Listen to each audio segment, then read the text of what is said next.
잠언서 31장 10절에서 31절에 말씀드렸습니다.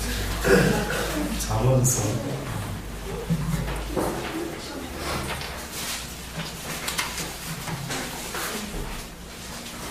31장 10절로 31절에 있는 말씀입니다. 한 절씩 보도록 하십시오. 제가 먼저 10절의 말씀부터 공부합니다. 누가 현숙한 여인을 찾아 얻겠느냐? 그 값은 진주보다 더하니라. 그런 자의 남편의 마음은 그를 만나니 산업이 길쭉이 아니하겠으며 그런 자는 살아있는 동안에 그 남편에게 선을 행하고 악을 행치 아니하느니라.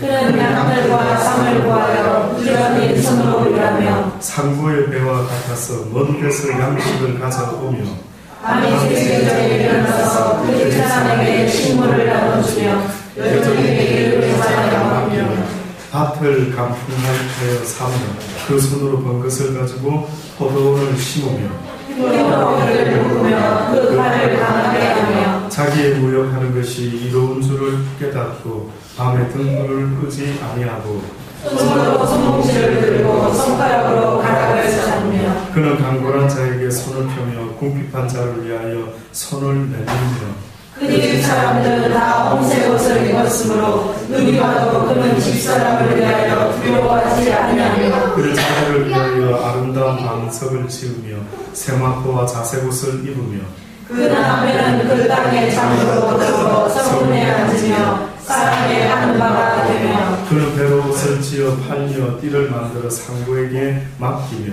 능력과 종교 옷을 삼고 후일을 웃으며 입을 열어 지혜를 베풀며 그 혀로 인애의 법을 말하며 그 집안일을 보살피고 게으르게 얻은 양식을 먹지 아니하나니 그 자식들은 일어나 살해하며 그 남편은 칭찬하기를 겉에 있는 여자가 많으나 그대는 여러 여자보다 뛰어난다 하니라.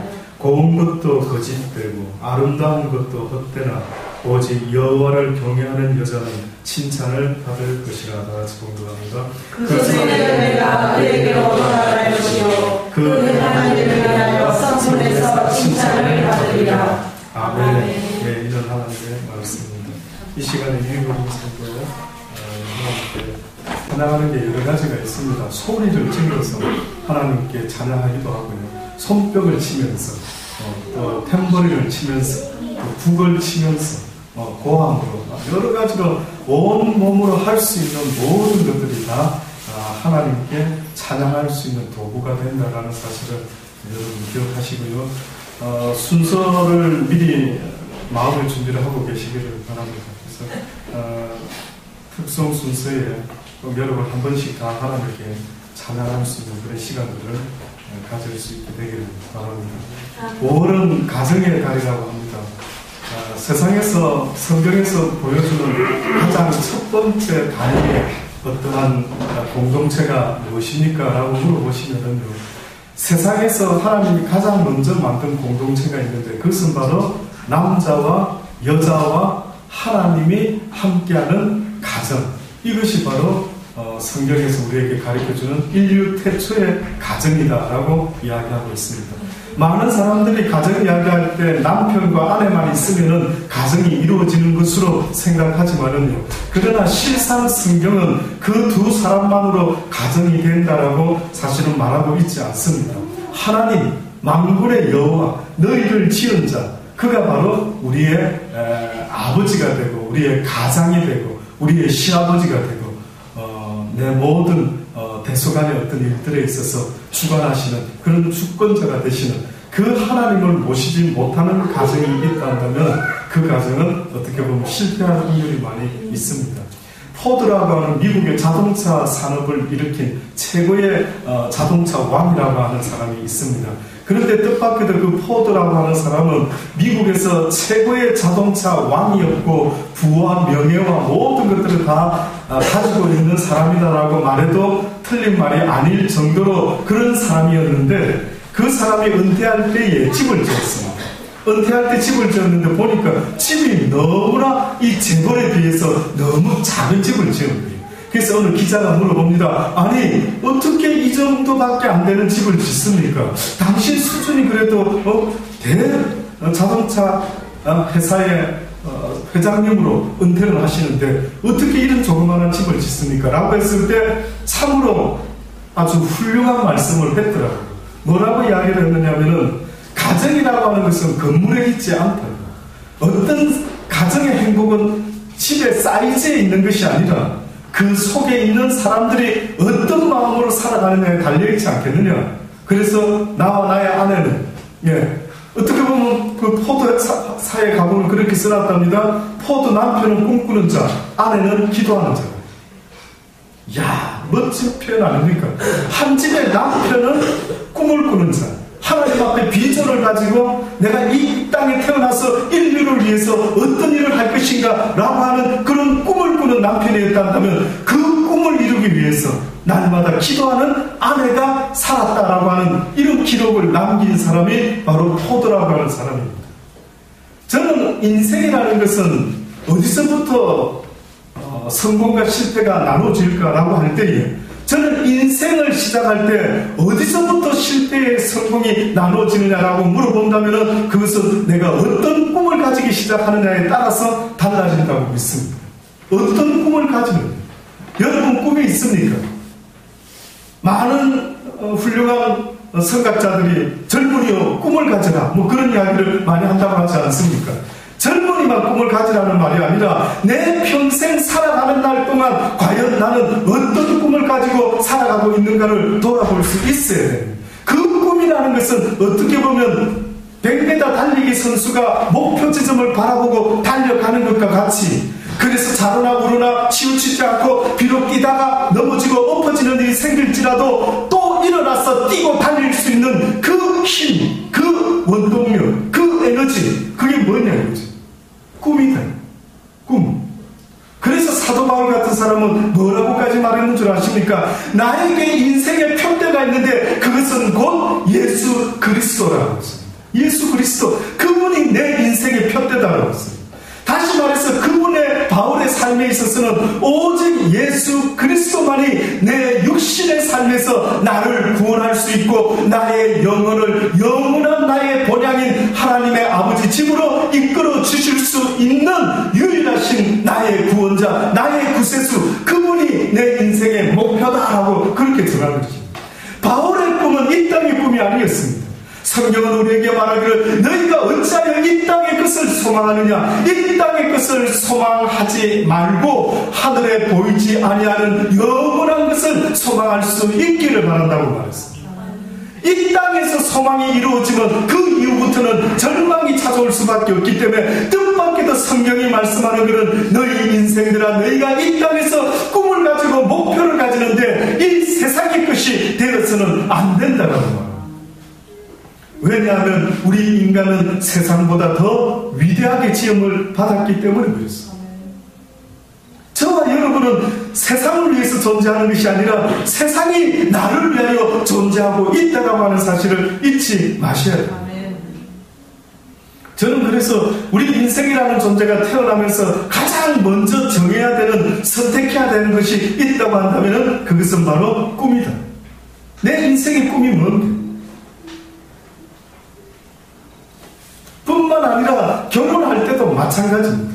결혼해서 우리가 이제 부부가 함께 듀엣으로 이중창으로 이제 소리를 내며 살아간다라고 할 때 그러면 이중창의 꿈이 뭐냐? 가정의 꿈이 무엇이어야 하느냐? 그 꿈을 정확히 부부가 정해놓지 못하면 가다가 넘어지고 쓰러지면 그냥 일어나지를 못할 때가 얼마나 많이 있는지 모릅니다. 꿈이 있는 자 망하지 않는다. 태진아, 어렸을 때부터 꿈을 가져야 된다. 네 꿈이 뭐냐? 과연 성경은 이 세상에 그 무엇이 되려고 하지 말고 이 세상에서 그 무엇이 되어도 상관없는데 그것이 바로 무엇을 위함인가를 꼭 잊지 말아라.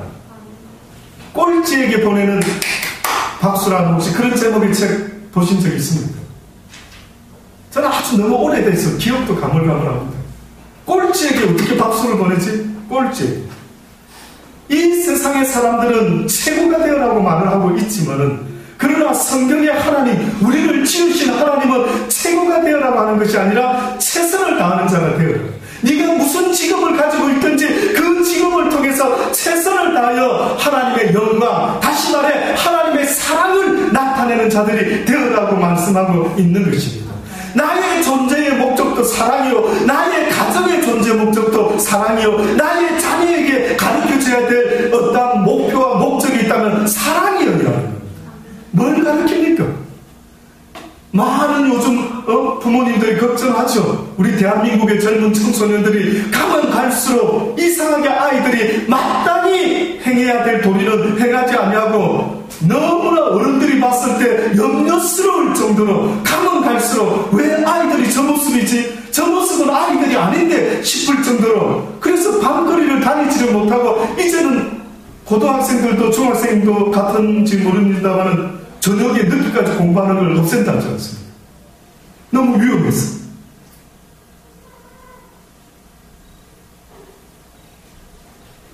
뭘 가르치는데?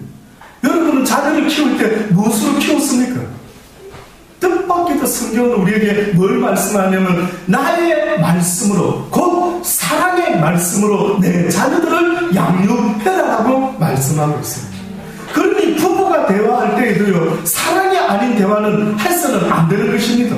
우리 인간이라는 존재는 가만히 돌아보면 사랑받기 위해 태어났지 야단받기 위해 태어난 존재가 우리 인간이 아닌 것입니다. 저는 옛날에 야단 맞을 때 야단 맞을 이유가 있으니 야단 맞겠지 했는데 아닙니다. 그거 저는 늘 말씀드립니다만 우리 큰아들을요, 처음으로 유치원을 보낼 때 호주에서 한국 원장님이 다니는 유치원을 운영하는 유치원을 보낸 적이 있습니다. 한 3, 4일 갔나요? 안 가려고 하는 겁니다. 애가 이상하다. 그리고 어쩌다가 그 유치원 가는 날이 아닌데 그 옆으로 지나가면 애가 이상하게 좀 이상한 반응을 하는 겁니다. 어머나 이게 무슨 일이야? 우리 큰아들이 이게 무슨 일이지? 이 무슨 정신적으로 뭐가 이상한 경기가 일어나는가? 왜 이렇게 애가 막 이렇게 안 하던 짓을 하지? 나중에 알고 보니까 한국 유치원에 보냈을 때 그 원장님이 한국식으로, 이게 과연 한국식인지는 모르겠는데 한국식으로 한 것 같아요. 애들이 잘못하면 너 이러지 말아라. 한 번. 너 이러지 말아라. 2번. 또 한 몇 번 하니까 한 3번 정도. 근데 요번에 또 말 안 들으면 너 혼날 줄 알아. 막 어찌 될 줄 알아. 막 이렇게 겁을 주지 않습니까? 그래가지고 정말 3번째까지 말을 안 들으면 우리 한국 용감한 유치원의 선생님들은 애들을 벌을 세우고 때로는 엉덩이를 때린다. 그래서 애들을 바로잡기를 원하는 그 간절한 소망은 있는데 방법이 말 안 들으면 한 3번 정도 줬다가 노티스를 혼을 냈더라고요. 우리 승재가 아마 그렇게 며칠을 다녔던 모양이죠. 애가 안 가려고 하더라고요. 그래서 할 수 없이 호주 사람이 원장으로 있는 유치원을 보냈습니다. 그런데 얘가요, 얼마나 거기를 열심히 다니는지 모릅니다. 나중에 제가 이유가 뭘까? 이유가 뭐지? 라고 생각해보니까 뜻밖에도 놀라운 것은요, 우리 한국 사람들은 한 몇 번 이야기해서 안 되면 그냥 그냥 한번 쏟아내는데 이 외국 유치원 선생님들은 너무나 인내심이 진짜 많으신지 몰라도 아이들을 가르칠 때 이렇게 하면 안 된다, 이렇게 하면 안 된다, 안 된다, 어느 때까지 하냐면 3번의 기회를 주는 게 아니라 될 때까지 권면을 하는 거예요. 될 때까지, 그 아이가 변화될 때까지, 그 아이가 바뀌어질 때까지 너 이렇게 가르치는 것이 아니라 이러지 말아라, 이것은 나쁜 일이란다, 이것은 사람이 좋아하는 게 아니다, 하나님도 안 좋아하신다, 엄마 아빠도 안 좋아하시는 일이다, 이러지 말아라. 계속해서 감정을, 사랑이 뭐랬습니까? 사랑은 오래 참고 온유하다는 거죠. 저는 옛날에 사랑 이야기하면 사랑은 달콤하고 캔디와 같고 초콜릿과 같고 이럴 줄 알았습니다. 뜻밖에도 성경이 우리에게 말하는 사랑의 그 어떤 모습, 정의는 한마디로 사랑을 나타내기 위해서는 먼저는 인내가 필요하다. 이해하실 수 있기 바랍니다. 사랑을 만들어내기 위해서는 얼마나 많이 참는 인내심이 필요한 줄 아십니까? 그래서 저도 듣습니다. 우리 전도사님도 그랬죠. 목사님, 옛날에는 우리 애들 이런 짓을 하면 호응을 내가 했는데 요즘 내가 많이 참는 것 같습니다. 얼마나 속으로 파이팅! 예, 화이팅! 힘냅시다, 부모님들. 이러고 싶을 정도로 화이팅. 예. 자식을 키우는 데 있어서 인내로 시작되지 못하면 결단 그 아이가 언젠가는요, 내 부모가 나를 사랑한다는 것을 더 느끼는 것이 아니라 부모가 나를 사랑하지 않기 때문에 저렇게 내가 싫어하는 방법으로 나를 혼내는구나 라는 것을 느끼는 순간 조금만 크면은요, 내 인생은 나의 것, 그냥 내게 맡겨 주세요 하면서 노래를 부르며 어떻게 보면 집을 뛰쳐나갈 수도 있다는 사실. 그래서 언젠가 말씀드린 거 있죠. 사랑의 방법은 당장 효과는 없어도 어떻다고요? 끝까지 가면 확실한 방법이에요. 그래서 미운 자식이 있으면 오히려 사랑으로 더 잘해줘요. 그리고 그놈들이 나가서 한번 고생하면서 살다가 어이구 우리 엄마가 최고였구나, 어이구 우리 아빠가 최고였구나, 그 사랑이 기억이 절절절절절절 하게 날 수 있도록 있을 때 잘해주라는 거죠. 까짓거. 속담에 뭐 미운 놈 뭐 하나 더 준다고요? 떡 하나 더 준다. 그게 좋은 속담이 아니더라고요. 떡 먹여서 그냥 목이 말라서 목이 맥혀서 그냥 기절해라면 이 뜻도 있는 모양이에요. 예. 그저 미운 놈 떡 하나 더 주라. 그런 것처럼 오히려 내가 마땅히 사랑해야 될 내 자녀를 사랑할 때 비록 힘들지만은 인내하면서요, 그 아이에게 세상의 모습으로 해주라. 그래서 그가 살아가면서 딱 한 가지 부모를 통해서 마땅히 배워야 될 그 사랑 정도는 배우게 해주란 말이죠. 가정에서. 예? 제발 좀. 예? 뭐 아빠는 뭐 애 낳기만 하면 아빠입니까? 예? 애 그 젖만 먹이면 엄마입니까? 뭘로 우리 자식을 키웁니까 지금? 그래서 어떤 사회학자는 왜 요즘 아이들이 대들고 부모에게 반항하고 어쩌고 저쩌고 원인이 뭘까 했을 때 이런 말까지 하더라고요. 그 우리 때부터 시작된 말입니다. 아이들이 모유를 먹지 않고 이 소젖을 먹고 자라다 보니까 이렇게 소의 특징같이 뿔로 들이받으려고 하는 게 아닐까. 오죽 답답했으면 이렇게까지 해석을 해보겠습니다. 사랑의 모습이 뭔지를 늘 생각할 수 있게 되는 겁니다. 5월이 가정의 달, 저는 지난주 중에 얼마나 놀라운 일이 있었는지 모릅니다. 주중에 저녁 8시 한 반쯤에 저희 완룸에 한 천사가 방문을 했습니다. 이름은 경림이라는 천사. 스승의 날이라고요. 스승의 날이라고 해가지고 촛불을 밖에서부터 불을 탁 밝혀가지고 문을 두들겨요. 그래서 전화를 물어보길래 경림이가 온 모양이다. 문을 또 열었더니만 세상에 케이크를 촛불을 켜가지고 저 태어나서 그런 경험 처음 했어요. 누가 저보고 스승이라고 알아준 사람도 없었는데 태어나서 아마 이 경림이를 제가 잊어먹지를 못할 것 같아요. 살면서 아마. 그래서 촛불을 켜서 불을 탁 밝혀서 목사님, 세상에 많은 스승이 있겠지만은 하나님의 이야기를 가르쳐 주신 그것에 감사하는 마음을 표현하더라고요. 야, 그래 맞다. 세상에 많은 스승이 있겠지만 성경에서는 너희에게 유일한 스승이라고 할 수 있는 예수 그리스도 외에는 다 자식된 마음으로 모든 일을 가르쳐라라고 하셨던 것처럼 나는 스승의 자격은 없지만 그러나 주의 이름으로 말씀을 전가하는 이것이 한 아이의 가슴 속에 나를 가르쳐주신 스승님을 떠올릴 때마다 세상의 스승도 있겠지만 그러나 교회의 목사가 그 아이의 스승으로 마음의 자리를 잡을 수 있었다라고 하는 것이 얼마나 고맙고 얼마나 그 아이가 기특해 보이는지. 그래서 집에 냉장고에 있는 거 다 걔 줄만한 거 한 봉타를 만들어서 줬는데 맛있게 먹었는지는 모르겠어요. 네. 이쁘지 않습니까? 아름답지 않습니까? 세상을 사는데 과연 우리는 무엇을 만들어내면서 사는지를 한번 생각해 보십시오. 조그만 마음만 쓰면 그 사랑이 이렇게 넘쳐나는데 어느 수도원에 어떠한 농부가요 밭에서 키운 맛있는 과일을 한 강줄이 담아가지고 수도 원장님에게 가지고 왔답니다. 수도 원장님 그동안 수고 많으시죠. 늘 고맙습니다 하고 과일 한 광주리를 농부가 갖다 줬는데 이 수도 원장님이 너무 고마워서 예 하고 먹으려고 하다가 수도사 중에 아픈 사람이 갑자기 생각이 났답니다. 이거 내가 먹는 것보다 그 사람 갖다 줘야지. 이래가지고 그 수도 원장님이 그 과일 바구니를 그 사람에게 갖다 준 겁니다. 그랬더니만 이 수도사가 너무너무 감격이 되가, 아니 수도 원장님이 드셔야 될 것을 왜 저한테 갖고 오셨는가? 아유 과분합니다. 아닙니다. 아니야, 먹어요. 몸도 안 좋은데 요즘 보니까 막 먹으라. 그래서 그것을 받은 사람이 기도하고 먹으려고 하니까 너무 감개무량해가지고, 이거 수도 원장님도 안 드신 것은 내가 어찌 먹겠나 해가지고 이것을 또 다른 수도사한테 줬답니다. 이렇게 해가지고 한 이틀 상간에요, 갑자기 어느 수도사가 수도 원장님 방문을, 원장님 왜? 뭐 잠깐 뵐 일이 있습니다. 보니까 그 과일 광주리를 들고 수도 원장한테 찾아왔더라고요.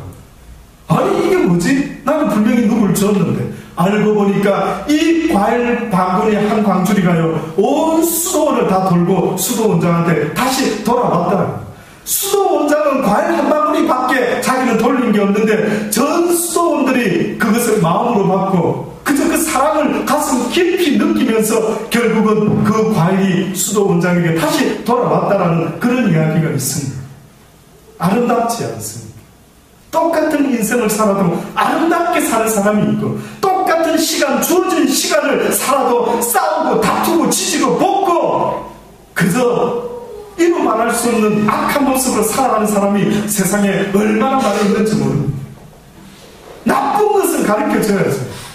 요즘 젊은 많은 청년들이, 청소년들이 무엇이 나쁜지, 무엇이 부끄러운 일인지를 모르는 것 같은 생각이 들 때가 있습니다. 무엇이 부끄러운 일인지. 옛날에는 수업 시간에 늦게 들어오면 저희 대학 때도 그저 앞에 앞문밖에 없는 경우는 아주 미안해서만 머리를 낮추고 이렇게 들어가죠. 요즘 대학에서는 어떻습니까? 늦게 와도 뭐 내가 내 등록금 내고 왔는데 하고 막 들어오는 경우도 많다라고 하더라고요. 그럴 때마다 느낌이 도대체 무엇이 부끄러운 일이고 이제는 무엇이 부끄럽지 않는 일인지를 모르는 시대가 되고 마는 것은 아닌가요? 지난번에도 말씀드린 대로 저희 큰아들이 어느 날 한국 사람이 운영하는 학원에 보내놨더니만 한국 아이들하고 조금 지내더니만 갑자기 어느 날 제가 저녁에 데리러 갔는데 다 나오는데 이 녀석이 그날따라 유독 안 나오는 겁니다. 뭐하고 있지? 어디 갔지? 아니 다 나온 것 같은데 나중에 아무도 없을 때 혼자 살짝 나오더라고요. 너 왜 이제 나와? 가만히 있더라. 그랬더니 뚝딱지같이 아빠 우리 이 차 되게 오래된 차죠. 올드카죠. 그러더라고요. 갑자기 무슨 이야기지? 올드카니다. 뭐가 올드카인데? 올드카의 기준이 어딘데? 몇 년 되면은 오래된 차인데? 멀쩡히 잘 다니니까 아빠 생각에는 이거 오래된 차 아닌 것 같아. 그 때문에 이 아들이 또 가만히 생각을 하더라고요. 아빠 이 차 저 태어나기 전부터 있었죠. 물어. 그래, 니 태어나기 전부터 있었다. 어쩌면 그랬지. 학원에서 무슨 이야기들을 했는지, 야, 네 아빠는 무슨 차 타고 다니고, 무슨 차 타고 다니고, 막 그걸 가지고 아마 아주 프라우드를 잡는 모양이었던 거예요. 그때 제가 화가 나기도 하고, 그때 차 안에서 이야기했죠. 이놈아, 세상을 살아가면서 부끄러운 일이 있는데, 이 가난한 것은 좀 불편한 거다. 아빠 직업이 뭐고, 비즈니스맨이가, 아빠 직업은 목사다. 하나님의 말씀을 사람들에게 가르쳐주는 일을 하는 사람이라서 물질적으로는 좀 풍성하지 못할 수 있는 거 당연한 거 아니겠나? 뭐가 부끄러운데? 아빠는 하나도 안 부끄럽다. 오히려 부끄러운 것은 네가 만약에 부끄럽지 않는 걸 부끄럽게 여기는 그게 더 중요하고, 그런 말을 하는 애들이 있으면 이야기해줘라. 세상을 살면서 부끄러운 것은 가난한 부모를 둔 것이 부끄러운 게 아니다라는 것을 알려줘라. 더 부끄러워해야 될 일이 세상에 나쁜 일들이 많고 많은데 어째서 그것에 대해서는 부끄러워하지도 못하고 뻔뻔하게 양심에 못된 짓을 하고도 뻔뻔하던 고개를 들고 다니는 사람도 세상에 얼마나 많이 있습니까? 저는 여러분의 가슴 속에 그 사랑이 뭔지를 다시 한번 떠올릴 수 있기를 원합니다. 사랑은 부끄러운 것이 아닙니다. 사랑을 가진 자는 남을 섬기는 자의 모습이기 때문에 결코 그 모습은 세상 사람들의 눈으로 봤을 때는 우습게 보일지 모르지만 하나님의 눈으로는 얼마나 귀하고 복된 자의 모습이라는 사실을 저는 믿어 의심치 않습니다. 부끄러운 것은 사랑을 나타낼 줄 모르는 자가 더 부끄러운 것이라는 사실을 여러분 잊지 마십시오. 우스갯 이야기가 있습니다. 젊은 남자가 그저 연애 편지로만 그렇게 펜팔을 했던 모양입니다. 드디어 그 편지를 서로 나누면서 사랑이 싹 트서 이제 결혼의 결심까지 하고 드디어 첫 만남을 가집니다. 그런데 뜻밖에도 그 아가씨가 보니까요, 그 러브레터를 통해서는 그 사랑의 마음이 충만했는데 남자를 보니까 남자가 눈이 하나 없는 사람. 그래서 이 여자가 화를 냅니다. 나는 당신의 눈이 없는 것이 화나는 것이 아니라 왜 편지를 주고받을 때, 이야기 나눌 때, 진실을 나눌 때에 왜 나한테 거짓말했습니까? 왜 한쪽 눈이 없는 것을 왜 말하지 않았습니까? 근데 그 남자가 그렇게 이야기합니다. 나는 다 말했습니다. 나는 당신을 사랑했길래 속인 것 없이 전부 다 말을 했습니다. 그런데 눈 하나 없다는 것은 말하지 않았지 않습니까? 그때 그 남자가 이렇게 말하는 거예요. 기억나십니까? 저는 자주 그 이야기를 했는데요. 저는 당신을 한눈에 반했습니다. 이런 표현을 썼다는 우스갯 이야기죠. 웃음 세상에 우리는 그 뜻이 아닌 줄 알았더만 이 남자는 진짜 한눈이 없어서 한눈에 반했다. 뭐 이렇게 썼다는 거예요. 사랑은 모든 것을 넘어서는 겁니다. 사랑이라고 하는 것은 아무리 그 사람의 어떤 부족과 허물이 있을지라도 그것까지도 덮고 갈 수 있는 마음이 바로 사랑의 마음인 것입니다. 내가 이 사람에게 사랑하는 마음을 가지고 있느냐 없느냐 하는 것은 이 사람의 모든 허물을 덮을 수 있는지 없는지를 볼 때에 내 마음에 사랑이 있는지 없는지를 말할 수가 있는 겁니다. 그래서 하나님은 말씀하시기를 인간적인 사랑으로는 사랑을 만들어낼 수가 없답니다. 인간적인 사랑은 사랑이 아니라 그것은 그냥 단지 한순간에 좋은 느낌의 감정이지 그것은 사랑이라고 말하지 않는다. 인생은 사랑이 필요한 것이다. 순간적인 결혼을 위해서는 순간적인 좋은 감정이 필요한지 모르지만 이제는 결혼한 이후로부터 필요로 하는 것은 사랑이라는 거예요. 그래서 어떤 학자는 뭐라고 말합니까? 결혼하기 전에는 두 눈을 번쩍 뜨고 신랑 신부감을 찾지만 결혼한 이후부터는 어떻게 하라고요? 한쪽 눈을 감아라. 이런 말 들어보셨습니까? 그래서 윙크한다라는 말이 그 뜻이랍니다. 윙크. 우리는 윙크하는 것이 어떤 뜻인가 몰랐죠. 윙크라는 것은 한쪽 눈을 감는다. 당신을 향한 내 마음이, 사랑의 마음이 당신의 허물을 보지 아니하고 한쪽 눈을 감고 당신을 사랑할 것이다 하는 표현으로 윙크하는 겁니다. 뭐 심심해서 윙크하는 게 아니고요. 아시겠습니까? 그 윙크의 의미가 그런 뜻이 나름대로 있다고 하는 것입니다. 오늘 본문에 보니까 어떤 이야기를 하느냐 하면 아내를 얻을 때에 잠언서 기자가 말하기를 현숙한 여인을 찾아 얻겠느냐. 누가? 그 값은 진주보다 더 하니라. 저는 여기 잠언에서 말하는 한 가정을 위해서 가장 중요한 것은 현숙한 아내를 얻는 데서부터 시작된다. 누가 현숙한 아내를 얻는가? 아담도 그 가정이 실패한 이유가 뭡니까? 라고 할 때 어떻게 보면 아내 하와 때문이었어요. 여자 때문이었어요. 그래서 유대인들은요, 여자를 볼 때에 조금 남자보다 낮춰서 봅니다. 왜냐하면 아담이 먼저 죄를 지은 게 아니라 여자가 먼저 죄를 지었기 때문에 여자 동포들은 고생을 좀 해도 싸다. 이렇게 유대인들은 생각합니다.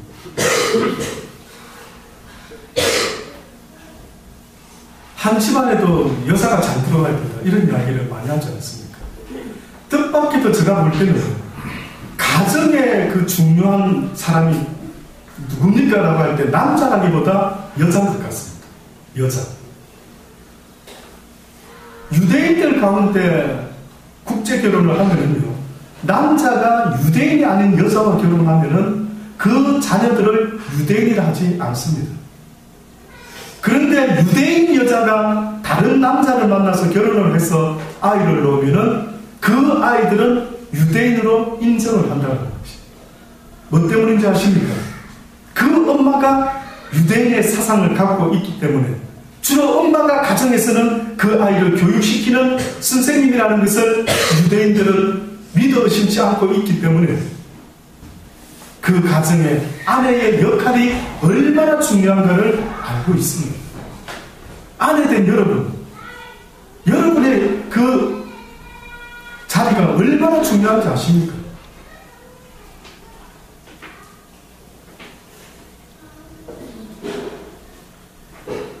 그래서 잠언서 기자는 현숙한 여인을 예를 들면서 누가 이런 현숙한 여인을 찾아서 얻겠느냐? 얻을 수만 있다면 그 여인의 값은 진주보다도 더한 것. 그런 자의 남편의 마음은 그를 믿나니 산업이 필절치 아니할 것이다. 그런 자는 살아있는 동안에 그 남편에게 선을 행하고 악을 행치 아니한다. 유대인 남자들은, 부자 남자들은 특히 아내를 데리고 올 때 누가 이 모든 재산을 잘 관리해서 계속 이 부를 지키고 더 풍성하게 만들어낼 수 있을까라고 하는 그런 염려도 하면서 아내를 구했다고 합니다. 그러다 보니 어떤 아내가 좋은 아내일까라고 생각할 때 바로 이와 같이 그 남편에게 선을 행하고 악을 행치 않는 그 아내인데, 그는 양털과 삼을 구하여 부지런히 손으로 일하고 상고의 배와 어디 멀리 나가서 어떤 힘든 일이 있어도 그 좋은 것이 있다면 가서 구해오고 있는, 그런 한마디로 말하면 부지런히 집안의 종들에게 마땅히 행할 걸 알려주면서 마땅히 자기가 해야 될 일도 열심으로 행하는 그런 부지런한 아내를 갖다가 이 사람은 현숙한 여인의 대표적인 모습으로 꼽고 있습니다. 몸을 쓰는 일도 부지런히, 머리를 쓰는 일도 부지런히. 여자가 부지런해야 돼. 여자뿐이겠습니다.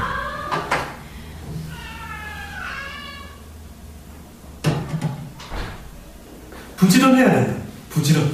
맞습니다. 사실은 남자도 여자도 게으른 것처럼 보기 좋지 않은 게 없습니다. 심지어 성경에는 뭐라고 바울은 말합니까? 게으른 자는 먹지도 마라. 게으른 자는 먹지도 마라. 또한 게으름을 이야기할 때에 여러분 혹시 한 달란트 받은 사람 기억나십니까? 성경에 보면 왕이 먼 길을 떠나면서 종들에게 달란트를 맡기는데 어떤 종에게는 5달란트, 어떤 종에게는 2달란트, 어떤 종에게는 1달란트를 맡깁니다. 그런데 보니까 다 이문을 남겨서 주인이 왔을 때 주인이시여 당신이 나에게 맡긴 것으로 내가 이렇게 많은 이문을 남겼습니다라고 내놓는데, 1달란트 받은 자가 뜸 하는 말이, 나는 주인이 좀 엄하고 악하고 어쩌고 저쩌고 하면서 당신의 것을 그대로 내가 땅에 묻어뒀다가 당신한테 드립니다라고 그렇게 주는 것입니다. 그때 이 주인이 그 종에게 이 악하고 게으른 자예요. 이 악하고 게으른 자예요. 무슨 이야기인 줄 아십니까? 인생이라는 존재는 어떻게 보면 신이 우리에게 무언가를 맡겼다는 거예요. 탤런트, 뭔지 아십니까? 신이 우리에게 무언가를 각자에게 맞는 탤런트를 맡겼대요. 그래서 우리는 이 세상을 살아가면서 모든 사람의 탤런트가 다 같을 수는 없지만 최소한 내가 가지고 있는 그 탤런트가 뭔지를 발견하고 부지런히 그 탤런트로 사랑의 이문을 남겨내는 역사적인 사명을 띠고 이 땅에 태어난 사람들이 바로 우리 사람들입니다. 특히 기독교인들, 특히 하나님을 믿는 사람들은 내가 가진 탤런트가 뭘까를 생각하고 그것이 어떤 종류든 상관없이 부지런히 열심으로 이문을 남겨내라는 것입니다. 그것으로 섬기라는 것입니다. 강한 자는 약한 자를 섬기라는 것입니다. 지혜 있는 자는 지혜 없는 자를 섬기라는 것입니다. 돈이 있는 자는 돈이 없는 가난한 사람을 섬겨주라는 것입니다. 그래서 성경은 우리에게 말씀하시기를 모든 지체가 다 똑같을 수가 없지 않겠느냐. 그러니 각 지체가 자기가 해야 될 역할을 부지런히 행하자라는 겁니다. 손은 손의 역할, 발은 발의 역할, 입은 입의 역할, 각 기능을 부지런히 행하자는데, 그 모든 나의 탤런트를 가지고 내가 하나님을 섬기듯 이제는 내 이웃을 섬기는데, 그것이 바로 내 이웃을 내 몸과 같이 사랑하라라고 성경이 말씀하고 있는 것 아닙니까? 내 이웃조차도 내 몸과 같이 사랑하라는데 마땅히 사랑해야 될 사람들을 사랑하지 못한다면 그것은 영적으로 악한 것이 우리를 속이고 있다는 사실을 또한 잊지 마시기 바랍니다. 사랑을 나타내지 못하게 만드는 모든 문제거리의 원흉이 있다면 그것은 바로 사단입니다. 성경은 사단을 뭐라고 말하느냐 하면 거짓의 앱이라고 말합니다. 다시 말해 진리를 거짓 것으로 비진리를 진리처럼 망하는 이런 악한 한 영물이 있는데 이것이 바로 사단이라고 말해주고 있습니다. 사단은 하나님의 형상을 닮은 우리가 서로 살아가면서 살아가는 꼴을 보지 못합니다. 분명히 기억하십시오.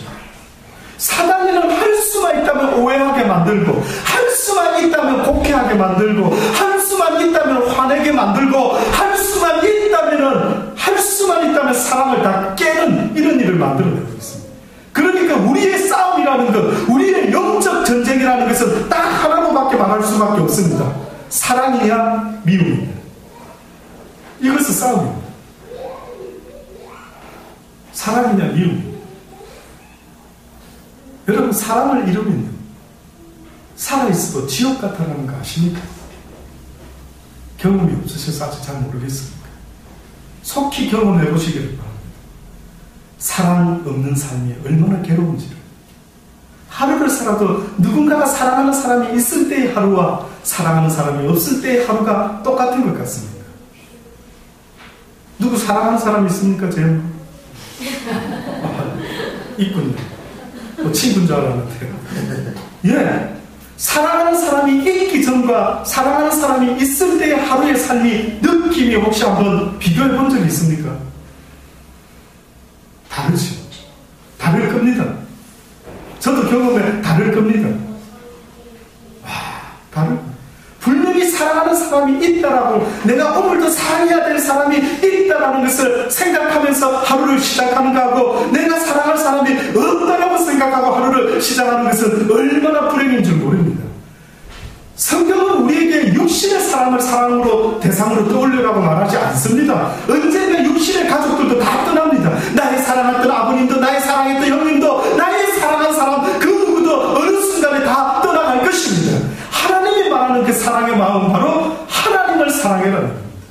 너희가 나 여호와, 너희를 창조한 창조주인 나 여호와를 사랑하지 못하고 어떻게 이 세상을 살아갈 수가 있겠느냐.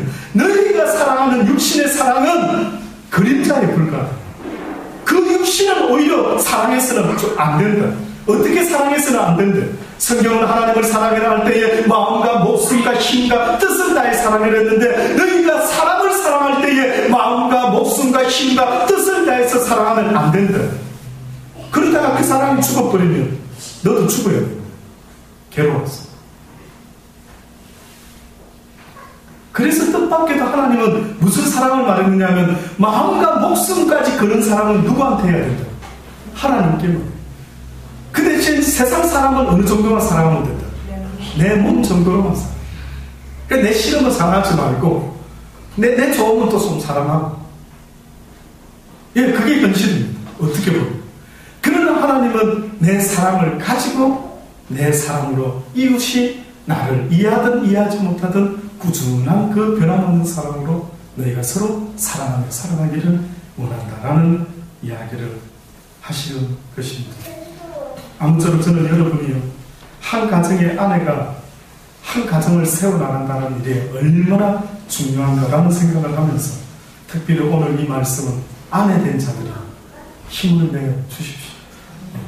아내 된 자들이, 엄마 된 자들이 힘을 내시기를 바랍니다. 힘을 내시기를 바랍니다. 여러분이 아내 된 자가 엄마 된 자가 넘어지고 쓰러지면 진짜 그 가정은 아주 심각해진다는 사실을 잊지 마시고요.